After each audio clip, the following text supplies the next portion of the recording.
Alright, so we'll give it this try here on YouTube. Alright, so on Impact Ministries, we've talked about doing simple Bible stories with an accent. So here we go. The story of Elijah on Mount Carmel. So at this time in particular, the children of Israel were worshipping Baal. King Ahab was in charge of the country. And so he has a confrontation with Elijah.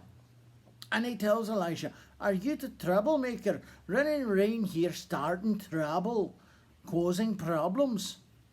And so Elijah responds and says, "No, it's not me that started the trouble, it's you and your family. And we'll settle this now.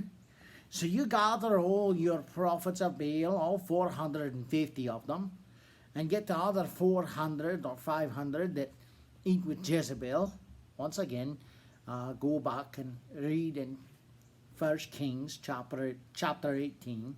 Anyhow, so what you do is you gather them together and we'll have a talk in front of the people.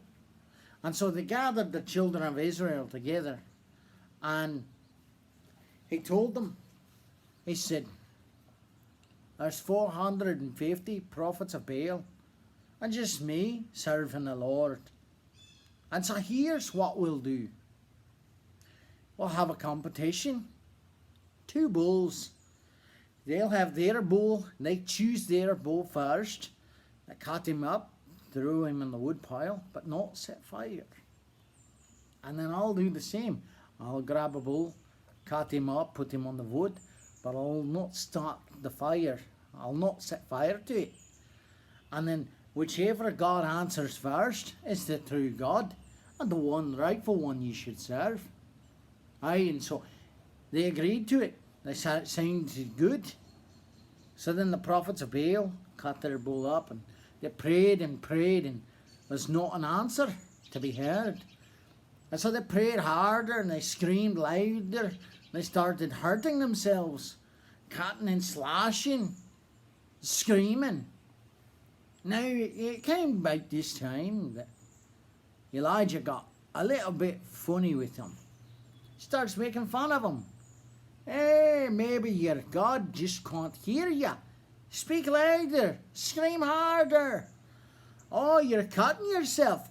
Keep doing that. That'll get a hold of him.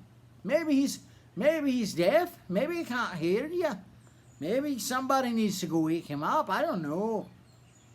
But then he said, "Prepare mine." And he had them pour water on it. Water, you see. Aye, water.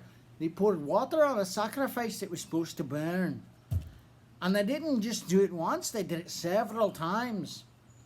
And when he was done doing it, he prayed a simple prayer. And after the prayer, the Lord sent the fire from heaven and burnt the sacrifice up. And it was then that the children of Israel learned that their God was the true one God. Alright, guys. There you go. Impact Ministries with the worst Irish accent you've ever heard.